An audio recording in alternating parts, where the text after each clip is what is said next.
안녕하세요. 오늘도 사연살롱을 찾아주셔서 감사합니다. 저는 지방에서 평생을 살다가 몇 년 전 수도권으로 이사를 온 60대 후반의 여성이에요. 그 몇 년 동안 자식이 뭔지, 인생이 뭔지 참 많이 생각하고 고민했네요. 결국 자식 속마음까지는 알 수 없다고 결론을 내렸어요. 제가 딸 하나, 아들 하나 이렇게 둘 뒀는데 아들은 없는 셈치고 살고 있어요. 이러기까지 정말 별걸 다 겪었는데요. 그 이야기를 제가 여러분께 해보려고 해요. 그럼 바로 이야기 시작해 볼게요. 저는 20대에 결혼해서 딸 아들을 차례로 낳았어요. 그때만 해도 아들을 안 낳으면 시댁 눈치가 많이 보였던 때였죠. 딸을 낳고서 좀처럼 아이가 생기지 않다가 5년이 지나 아들을 낳았을 때는 온 집안이 경사였어요. 저 또한 한시름 놓기도 했고 아들이 고맙기까지 했고요. 시어머니가 그제야 수고했다며 저를 보고 웃었거든요. 세상 모든 자식들이 귀하겠지만 그래서 아들은 저희에게 참 특별했죠. 그런 아들을 키우며 저는 참 마음을 많이 졸였어요. 아들이 은근히 몸이 약했거든요. 갑작스러운 고열이 날 때도 많았고 시시때때로 감기에 갖은 잔병 치레를 많이 해서 밤중에 응급실을 갈 때도 꽤 많았어요. 종합검진을 몇 차례나 하고 그것도 못 믿어와서 대학병원에 가서 5만 가지 검사를 다 했건만 큰 이상은 발견하지 못했어요. 병원에서는 아이가 원래 약한 것 같으니 신경을 많이 쓰라고 하더라고요. 그러니 저뿐 아니라 남편도 그리고 딸아이도 아들한테 정성을 기울였어요. 딸을 생각하면 참 안쓰러운 게 딸아이도 어린 나이였잖아요.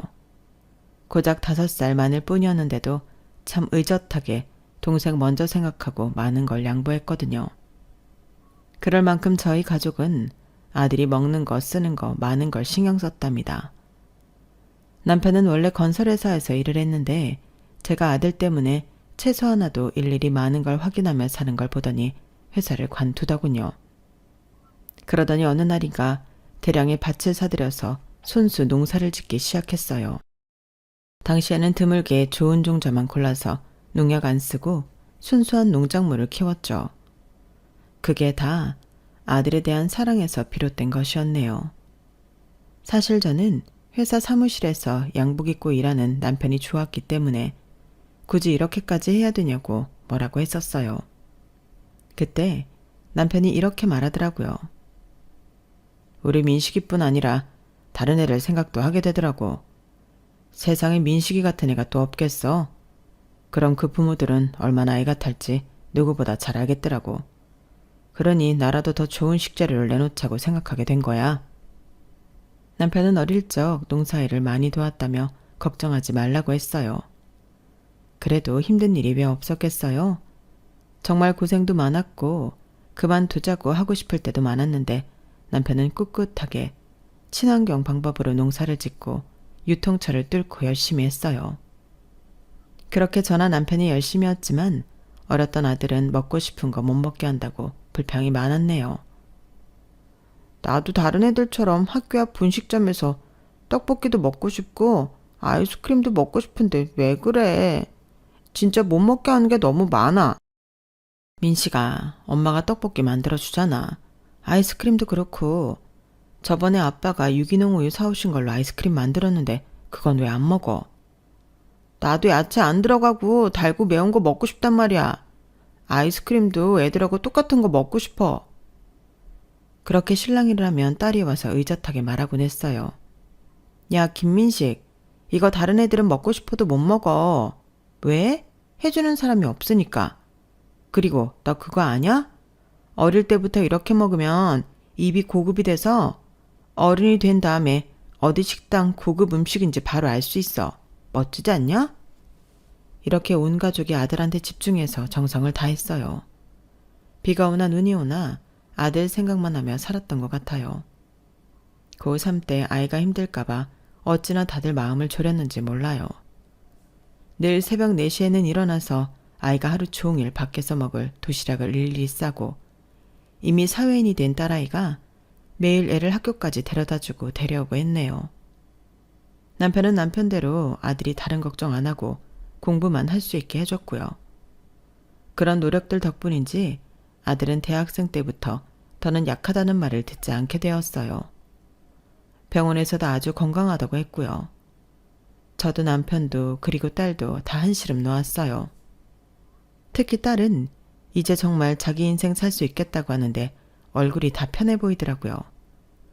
정말이지 딸아이가 단 한 번도 아들한테 하는 걸 질투하지도 않고 오히려 더 어른스럽게 굴어서 정말 고마웠어요.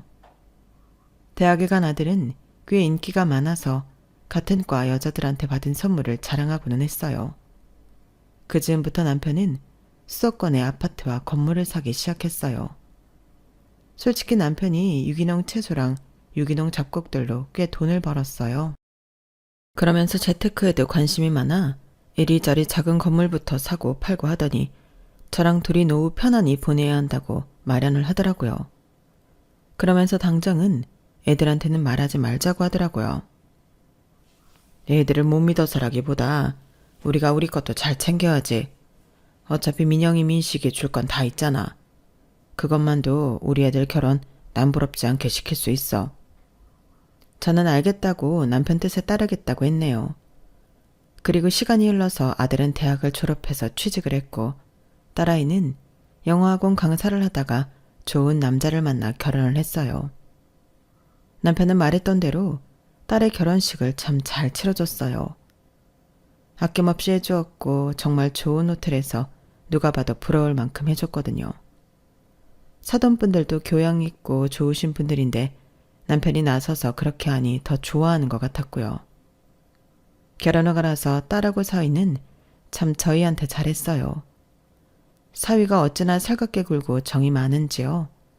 저희 부부는 멀리 사는 저희한테 꼬박꼬박 찾아와 주는 게 고마웠어요. 남편 농사는 스마트팜이라고 정보통신 기술을 이용하는데 그래도 사람 손 가는 데가 많거든요. 그걸 사위가 선뜻 들어서서 다 도와주는 거였어요. 같이 일하는 사람들하고도 잘 어울렸고요. 안녕하세요 여사님. 저번에 인사드렸죠. 저 이 집안 사위 되는 사람입니다. 그건 제가 같이 돕겠습니다. 이리 주세요. 선생님 고생 많으세요. 저희 장인어른 앞으로도 많이 도와주세요. 이건 제가 할게요. 저 주세요. 친아들도 안 하는 걸 일하는 사람들한테 꼬박꼬박 존칭 쓰며 해주니 너무 마음이 든든하더라고요. 나 이런 사위 있다고 아주 온 세상에 자랑하고 싶을 정도로요.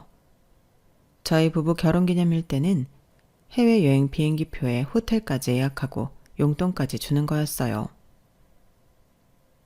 니들이 암만 둘이 번다고 해도 한두 푼 드는 것도 아닌 걸 우리가 어떻게 받아.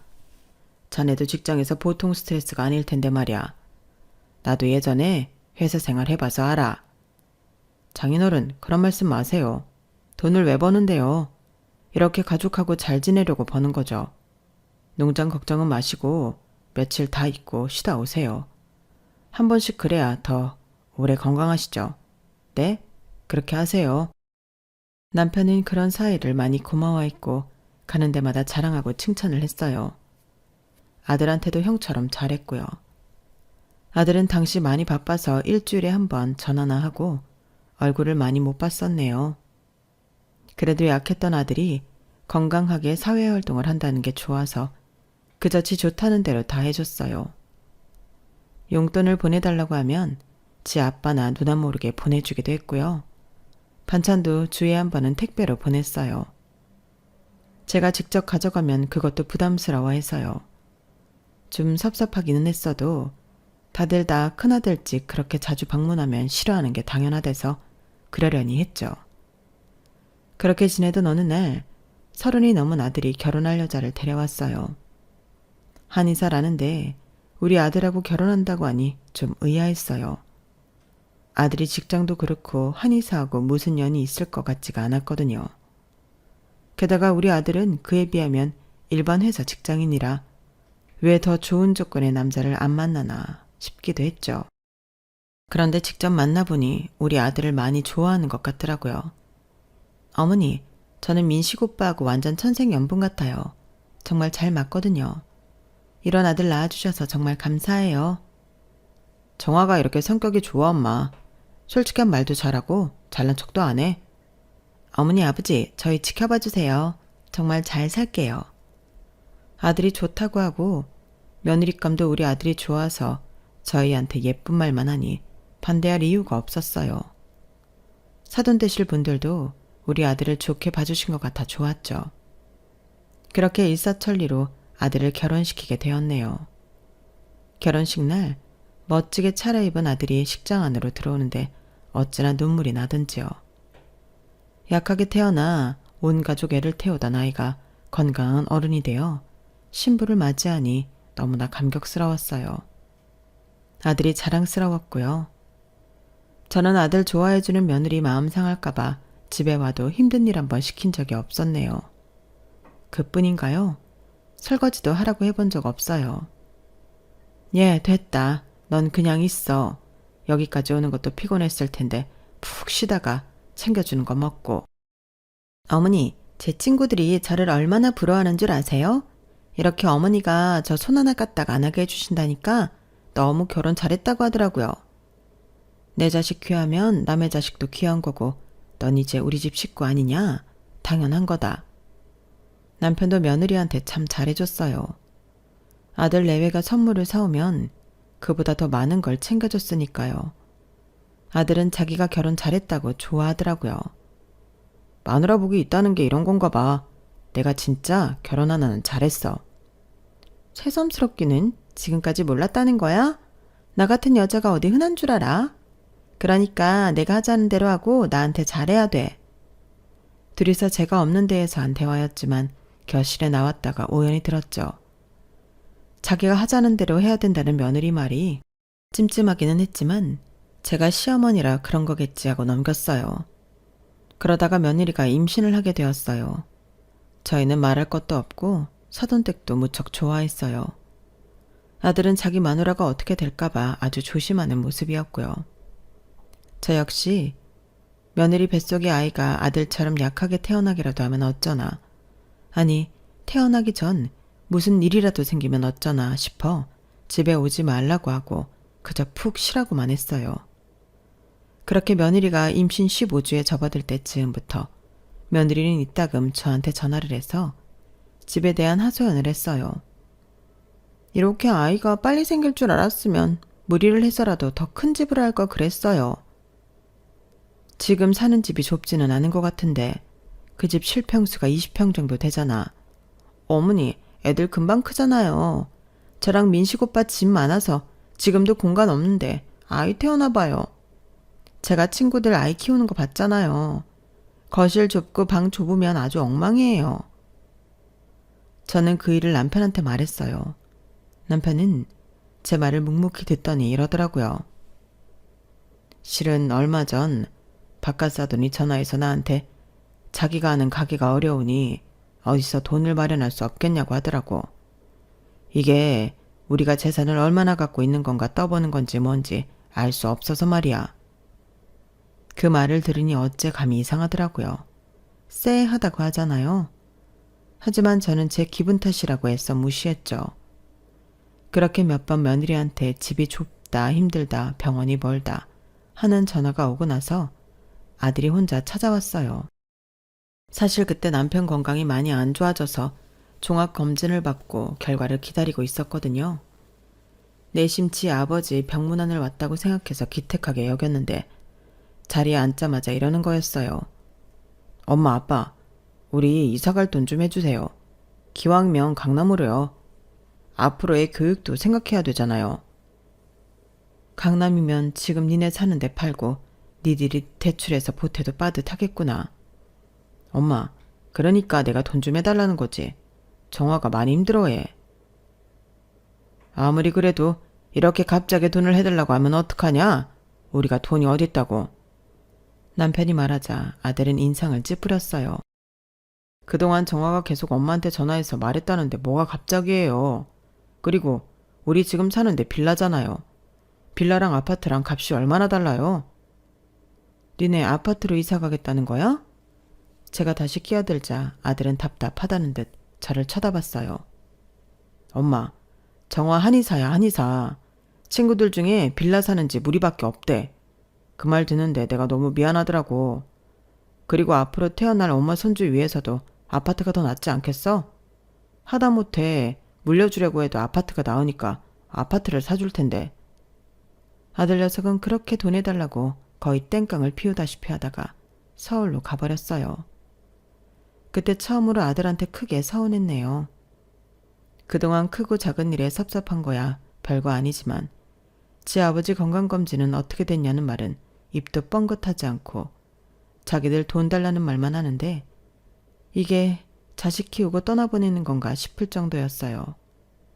며칠 후 남편은 단호하게 말했어요. 우리 이 농사 이제 접읍시다 여보. 아니 당신이 민식이 아플 때부터 평생 해오던 일인데 어쩌려고요. 나는 일선에 일절 안 나서도 돼. 이제 그럴 때도 됐어. 나는 투자만 하는 방식으로 바꾸려고. 전부터 내 스마트팜 하고 싶어하는 사람이 있었는데 그 사람이 돈 많이 쳐준다고 했어. 하기야 당신 앞으로 치료도 받고 하려면 농사 신경 쓸 틈이 없죠. 그래서 그 돈으로 민식이네 아파트 사주게요? 걔들한테 유산 미리 주는 셈 치는 거야. 이 정도면 우리 할 만큼 한 거잖아. 남편은 정말 큰 결심을 했고 저도 알겠다고 했어요. 저와 남편은 30여 년을 산 지방 동네를 떠나 수도권 아파트로 옮기기로 했어요. 남편 건강검진 결과가 좋지 않아 주기적으로 병원을 다녀야 했거든요. 신장 기능이 안 좋은데 자칫 잘못하면 크게 문제가 될 수도 있다고 했어요. 아들은 자기네 아파트를 마련해 준다고 하니까 신이 났더라고요. 며느리도 몸이 무겁고 힘들다며 아픈 시아버지 한 번도 들여다보지 않더니 신이 나서 쇼핑을 다닌다고 했고요. 새집 이사 가니까 좋아서 그러는구나 하고 말았어요. 남편은 그뿐 아니라 바깥 사돈 가게에도 돈을 대줬어요. 자기는 큰돈이 없다고 하고 사위 이름을 빌려서 다른 사람을 소개시켜준 것처럼 했어요. 남편 말로는 바깥 사돈이 무력이 있어 보이고 눈빛이 심상치 않다고 했어요. 내가 돈 좀 있는 거 알면 계속 치댈 것 같아서 이렇게 하는 거야. 어차피 없는 셈 쳐도 되는 만큼만 넣기도 했고 이건 이서방도 알아서 잘했다고 했으니 내 돈인 줄은 모를 거야. 그렇게 저희는 시골집을 정리하고 수도권 아파트로 이사를 왔어요. 이사하는 날 딸하고 사이가 와서 많이 도와줬죠. 그래도 제 살림이니 전부 제 손이 닿아야 해서 참 피곤하더라고요. 나이 들어서는 이사 다니는 것도 못할 짓이다 싶었고요. 딸하고 사위는 저희가 남편 친구네 아파트에 들어와 사는 걸로 알고 있었어요. 나중에 물려줄 때 물려주더라도 일단 그렇게 하기로 했어요. 남편은 며느리가 자기 아버지 닮아서 욕심이 만만치 않아 보인다며 경계하는 것 같았어요. 그래도 뭘 이렇게까지 해요. 우리 아파트 있다고 살만하니 이것까지 어떻게 하겠어요? 이건 우리 집인데. 그건 모르는 일이야. 만식이만 해도 봐. 지금 많이 달라졌잖아. 그 녀석 아무리 바쁘고 연락이 뜸해도 이렇게 이사까지 하는데 안 오래야? 아니잖아. 생각하면 괘씸한 게 많지만 뭐 이 정도로 해야지. 남편은 이미 며느리 속을 꿰뚫고 있었던 거였어요. 그걸 저만 부모된 마음으로 자식 챙기자고 모르는 척 했었죠. 이사를 하고 보름이 지나도 아들 녀석 집에서 연락이 없어 저는 참다 못해 아들 집에 갔어요. 얘, 출산 준비는 잘 되고 있니? 네 시아버지 아파서 내가 신경을 많이 못 썼구나. 서로 연락이라도 자주 하면서 어떻게 지내나 살펴보자꾸나. 어머님, 아버님도 아프신데 뭐하러 여기까지 오세요. 저 괜찮으니까 얼른 가보세요. 저 멀리 못 나가요. 저는 말도 몇 마디 해보지도 못하고 아들 집을 나와야 했어요. 그 후에는 저도 남편 병간호하느라 바빠 다 잊어버리려고 애를 쓰며 일부러 연락을 안 하고 지냈어요. 손자가 태어났을 때도 가보려고 했더니 아들을 통해 축하금만 보내달라고 했어요. 친정에 와서 제가 가도 있을 자리가 없다나요? 저는 두말 않고 알겠다 하고 남편과 제 이름으로 돈만 보냈어요. 그러는 중 저는 아들 내외한테 섭섭함이 차곡차곡 쌓여갔어요. 그러는 동안 남편의 건강은 조금씩 호전이 되어갔고 딸하고 사위랑 같이 가까운 데에 바람 쐬러도 자주 갔어요. 딸도 사위도 말은 안 하지만 단 한 번도 찾아오지 않은 아들 내외에 불만이 있어 보였어요. 그렇게 하루하루 시간을 보내다가 일이 터졌네요. 제가 손자 얼굴도 보고 싶고 애들이 어떻게 사나 궁금해서 며느리와 아들한테 전화를 걸었어요. 둘 다 안 받더군요. 몇 차례를 해도 안 받길래 무슨 일이라도 났나 싶어 무작정 아파트로 찾아갔어요. 그랬더니 며느리는 문도 열어주지 않는 거였어요. 어머님, 이렇게 배를 막 누르시면 어떡해요? 우리 하준이 막 잠들었단 말이에요. 그걸 내가 어떻게 하니? 나는 니들이 하도 연락도 안 되고 해서 걱정돼서 찾아온 거다. 그렇게 인터폰에 대고 며느리랑 얘기하는데 뒤에서 안 싸던 목소리가 들리더라고요. 안 싸더니 와 계신 줄은 몰랐네요. 그러게 연락을 좀 하고 오시지 그러셨어요. 지금에 막 잠들었어요. 안사돈의 목소리는 또다시 멀어졌고 아이가 좀 칭얼대는 소리가 들렸어요.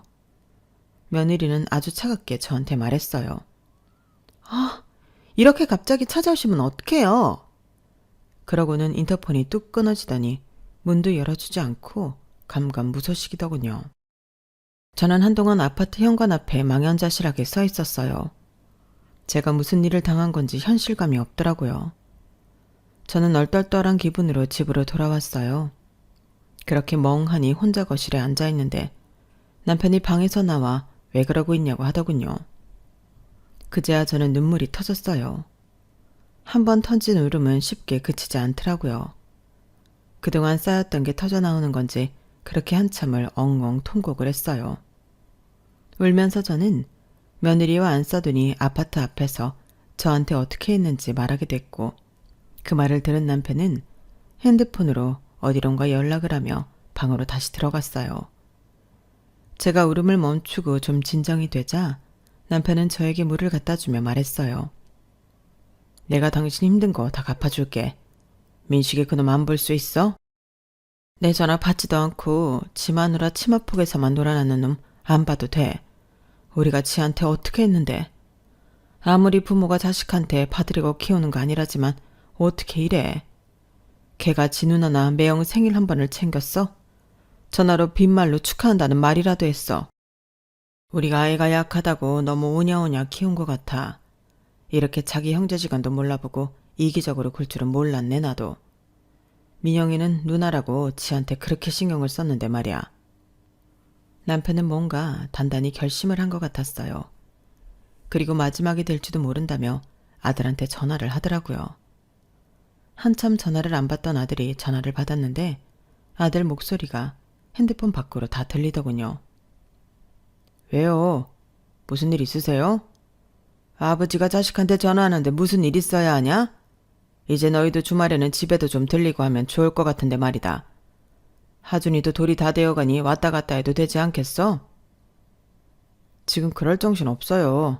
애 키우는 게 얼마나 힘든데요. 그런데 남편은 뒤에서 며느리 목소리가 들린다며 며느리를 바꾸라고 했어요.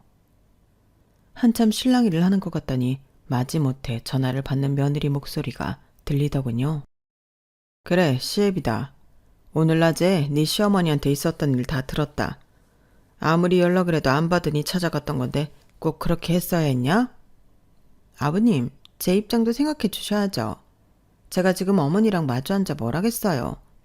그리고 아버님도 아프신데 병원 치료 잘 받으세요. 나는 치료 잘 받고 있다. 그건 그거고 이건 이거 아니냐? 지금 저한테 따지시는 거예요? 갑자기 왜 이러시는데요? 갑자기가 아니다. 그간 니들이 너무 소원했으니 하는 말이야. 그리고 너는 어째 나한테 빈말이라도 니네 한의원 들러라. 침이라도 놔주겠다는 말도 없구나. 아버님 병은 양이 찾아가신 게 나아요. 저한테 뭐 보약 같은 거 받고 싶으세요? 그럴 거면 오시고요. 근데 저는 가족이라도 공짜나 할인은 없거든요. 제 값을 주고 먹어야 약해도 좋은 거라고 생각해요. 남편은 더 이상 듣지 않고 전화를 끊었어요. 그리고 무슨 문자를 봤더니 전화를 하더라고요. 난데 지금 그 땡땡 한의원에 넣은 거 회수한다고 말해. 바로. 그리고 땡땡 식당 돈도 빼고. 나는 지금 부동산 좀 다녀올 테니까. 남편은 제가 뭘 물어볼 틈도 없이 밖으로 나갔고 한참 만에야 집에 들어왔어요. 그리고 좀 있으니 아들한테서 전화가 불이 나게 오더라고요. 남편이 절대 전화 받지 말래서 안 받으니 아들 며느리가 번갈아 전화를 하고 난리도 아니었어요. 그날 밤 저희 집에 아들내외가 손자를 들쳐업고 찾아왔어요. 어머니 하준이 보고 싶어 하셨잖아요. 그래서 데려왔어요. 뭘 애까지 이 밤에 끌고 오니? 애는 집에 두고 오지. 네 어머니가 봐줄 거 아니야. 저의 쌀쌀맞은 목소리에 며느리는 놀랐는지 주춤하더라고요. 아들은 남편이 방에서 나오자 대뜸 성질을 냈어요.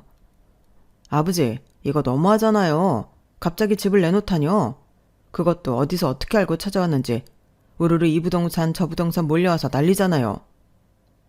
그러라고 내가 시세보다 더 싸게 내놨다.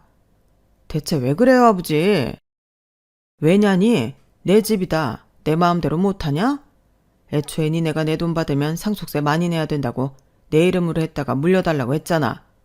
근데 내가 생각이 바뀌었어. 물려주기 싫다고. 그 말에 아들하고 며느리는 혀를 차더라고요. 며느리는 남편을 보며 이렇게까지 말했어요. 됐어, 오빠. 우리 이제 다시는 찾아오지 말자. 그깟 집 우리가 대출해서 구해버려. 그렇게 해. 그게 네 뜻대로 그렇게 쉽게 될 줄 아냐? 남편은 못된 며느리를 어이없는 눈으로 쳐다봤어요. 며느리는 무슨 소린지 모르겠다며 성질을 버럭 내더니 아들과 손자를 끌고 가버렸어요. 저는 그저 한숨만 나왔어요. 저런 애인 줄도 모르고 우리 아들한테 잘해준다고 그저 좋아하기만 했으니까요. 남편도 참담하다면서 말을 잇지 못했어요. 그리고 다음날 아들이 난리가 나서 찾아왔어요. 아버지 어머니, 글쎄 우리 정화 한의원 거기 물리치료 기구니 뭐니 다 누가 가져간다고 난리도 아니래요. 의료기기도요. 정화가 어디서 투자받았다고 했잖아요. 근데 갑자기 다 뺀다고 하다가 돈이 모자라니까 그거 다 가져간대요. 어떡해요? 글쎄다. 그걸 우리한테 말한다고 뭐 어떻게 할 수 있겠어? 누나나 매형한테라도 말하면 안 될까요? 어떻게 좀 해보세요. 아들의 말에 남편이 매섭게 말했어요. 니네 우리가 이제 친구 집에서 살고 돈도 없다고 전화도 안 받고 찾아오지도 않더니 이럴 때는 또 뛰어오는구나. 나는 니네 저번에 이러고 간 후에 더는 안 볼 생각했으니 이러지 말고 가. 아버지 진짜 이러실 거예요? 내가 하고 싶은 말이다. 당장 나가. 남편은 아들을 차갑게 내쫓고 저한테도 전화도 받아주지 말고 찾아가지도 말라고 했어요. 제 마음이 약해질까봐 그런 거였죠. 하지만 저도 애들한테 너무 당했다는 생각이 들어서인지 곱게 봐주고 싶은 마음이 없었어요. 그러고 나서 저녁에 창거리를 사려고 현관문을 여는데 며느리가 불쑥 안으로 들어오는 거 아니겠어요? 거기 서서 저나 남편이 나오기를 기다렸던 것 같아요. 며느리는 저한테 따졌어요. 어머니, 제가 그렇게 큰 잘못을 했어요? 겨우 문 한 번 안 열어줬다고 집을 나가라뇨. 저한테도 사정이 있는 거잖아요. 왜? 니네가 알아서 대출받아 집 산다며? 그게 안 되나 보지? 어머니 이렇게 빈정대실 거예요? 아무리 아버님이 해주신 집이라지만 제 집인데 그렇게 불쑥 찾아오면 안 열어주는 게 다행이잖아요. 고작 그런 일로 이러시는 거 너무하세요. 너무하다고 생각하려면 해라. 난 네 시아버지는 더 이상 너희 품을 생각 없어. 네가 시아버지 아프다고 전화를 한 번 하기로 했냐 뭐 했냐? 며느리로 하는 건 없고 네가 챙길 것만 생각하잖아. 괘씸한 것도 정도가 있는 거야. 며느리는 안 되겠는지 짜증을 내며 돌아갔어요. 그러자 방에 있던 남편은 저한테 나가서 저녁을 먹자고 하더라고요. 잘 차려 입으라고요. 저는 남편이 무슨 생각이 있는 것 같아 남편이 말하는 대로 잘 차려입고 따라 나섰어요. 남편도 그날따라 평소와 다르게 고급 양복을 입었더라고요. 그렇게 저희가 간 곳은 바깥 사돈이 하는 식당이었어요. 규모가 있는 한정식 집이었는데 한 번도 와본 적은 없었네요. 식당 밖에서는 서희가 어떤 남자하고 기다리고 있더라고요. 서희랑 같이 남편 투자를 관리해주는 사람이었어요. 그 사람과 인사를 하고 있는데 가게에서 바깥 사돈이 나와 관리해주는 사람한테 굽신거리더라고요. 아유 사장님, 저희 장사 잘 되고 있습니다. 그런데 갑자기 투자금을 빼신다고 하면 저희도 여러 가지로 곤란합니다. 절대 손해보지 않게 할 거니까요. 투자금은 좀 봐주시죠. 그럼 실제 투자하신 분하고 말씀을 나눠보세요. 라며 저희 남편을 가리키자 바깥사도는 눈이 휘둥그레져서 말을 잇지 못했어요. 지금까지 사장님 식장에 투자해 주셨던 분입니다. 저는 대신 맡아서 한 것뿐이니까요. 잘 말씀해 보세요. 아, 저 사돈께서 정말 제 식당에 투자를 전에 돈이 없다고 하지 않았어요? 이런저런 사정이 있어서 밝히지 못했을 뿐입니다. 그런데 이제는 그 돈 찾아야겠어요. 제가 이 나이 먹도록 애들 잘 키우는 거 하나만 생각하고 살았는데요. 아프다는데도 단 한 번 안부 전화도 없는 녀석들을 위해 왜 그래야 하나 싶습니다. 이제는 아들 녀석 처가가 어떻게 살건 저는 상관없으니까 그런 줄 아시고 얼른 돌려주십시오. 안 그러면 법적 절차 들어가겠습니다. 여보, 우리는 어디 다른 데 가서 저녁이나 먹고 들어갑시다. 이서방하고 박 사장님도 가시죠? 남편이 앞장서서 저와 사위와 박 사장을 끌고 가니 바깥사도는 우리 앞을 가로막으며 사정을 했어요. 아니 뭐 때문에 그렇게 노여우신지 몰라도 그건 그거고 사업은 사업이지 않습니까? 이러지 말고 냉정히 생각하시죠. 냉정하게 생각한 겁니다. 그동안 그러지 못했고요. 이렇게 매달 적장 안 하고 더는 발전할 기미가 없는데 누가 돈을 넣어놓습니까? 그동안은 사돈이라 어쩔 수 없었지만 이제는 아닙니다. 아, 저리 비키세요. 남편이 단호하게 뿌리치자 바깥사돈은 뒤에서 발만 구르며 어쩔 줄 몰라 했어요. 그 후로 며느리는 저희 앞에 와서 무릎을 꿇고 싹싹 빌었어요. 어머님, 아버님, 제가 잘못했어요. 제가 생각이 짧았으니 한 번만 용서해 주세요. 네? 어머님, 저 예뻐하셨잖아요. 제발요. 그래, 나 너 이뻐했지. 한 번만 용서해달라고? 나는 너한테 그동안 여러 번 기회를 줬어. 그런데 너는 나한테 어떻게 했니? 우리 남편 농장 팔아서 마련한 아파트에서 현관문도 안 열어준 게 너야. 나는 그런 며느리는 다시는 보고 싶지 않구나. 그러자 밤에는 아들이 찾아왔어요. 그런데 이놈이 술에 취해서 행패를 부리는 게 아니겠어요? 나 키워준 게 그렇게 대수야? 날 뭐 얼마나 특별하게 키웠다고 툭 하면 그게 유세 떠느라 온 가족이 난리인지 모르겠어. 그래서 연락 좀 안 했다고 그렇게 귀한 아들한테 이래도 되는 거야? 우리 나 앉아도 된다는 거야? 아 진짜 너무하잖아. 라며 소리를 버럭 지르는데 안에서 듣고 있던 사위가 나와 아들 녀석 뺨을 철썩 올려붙였어요. 잘했네 이서방. 이서방 아니었으면 내가 치려고 그랬어. 너는 여기 네 누나 남편 네 매형보다도 못해. 알겠어? 어머님, 제가 아들 노릇하잖아요. 처남 아님 김민식 씨는 알아서 그냥 살라고 하세요. 더는 상대하지 말고 들어가세요. 저는 아랫입술을 꽉 깨물고 그 자리를 떠나 안방으로 들어왔고 마무리는 사위와 딸아이가 있어요. 아들은 결국 행패를 부리다가 경찰을 부르자 꽁무니가 빠지게 도망갔어요. 남편은 며느리 한혜원에 들어갔던 돈과 바깥 사돈 식당에 들어간 돈을 다 회수하고 아들 내외도 아파트에서 내보냈어요. 저런 단호한 성격이었으니 그 농사를 크게 일구어내고 수도권의 아파트도 장만하고 건물도 샀겠죠. 아들 내외가 싹싹 빌었지만 두 번도 안 봐준다며 내보냈어요. 결국 아들네는 아파트에서 나와 작은 빌라 월세로 옮기게 되었어요. 솔직히 마음 아프고 도와주고 싶기도 했지만 꾹 참았어요. 그동안 받았던 수모나 냉대를 생각하면 다시 엮이고 싶지 않았거든요. 특히 며느리하고요. 한의사니 의사니 변호사 검사, 사자 붙은 며느리나 사위 얻으면 다들 자랑스러워 하는데요. 하나 그럴 거 없다는 게 제 생각이에요. 사돈집은 결국 안 사돈 본가가 있는 지방으로 내려갔고 거기서 이웃 사람들 도움을 얻어 작은 식당을 시작했다고 해요.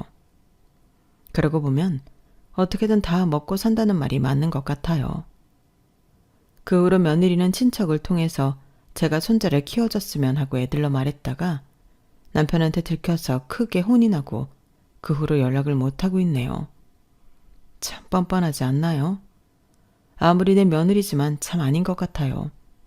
물론 내 손주 낳아준 건 고맙지만요. 어떻게 그렇게 자기 실속만 차리고 살고 별 볼 일 없을 것 같으면 나 몰라라 하는지 너무 이기적으로 자란 애들이 사회를 망치고 있다는 생각까지 드네요. 그러면서 정말 자식 키우는 게 뭔가 하고 애를 쓴 보람도 없다는 마음마저 들었는데 다행히 딸하고 사위가 저희를 많이 위로해줘서 그래도 내 자식 중 괜찮은 애가 있다고 희망을 붙잡고 살아가고 있네요. 남편도 요즘은 건강이 좋아져서 같이 가까운 데로 여행도 다니고 즐겁게 살려고 노력하고 있어요. 아들내미는 글쎄요. 언젠가 볼지도 모르겠지만 아직은 때가 아닌 것 같아요. 둘이 어떻게 할지 앞으로도 지켜볼 생각이에요. 그럼 지금까지 제 사연 들어주신 분들 감사하고요. 다들 행복한 하루 되세요. 여러분, 사연 댓글에 응원과 현명한 조언 부탁드려요. 좋아요와 구독은 저에게 큰 힘이 됩니다. 오늘도 좋은 일 가득하세요.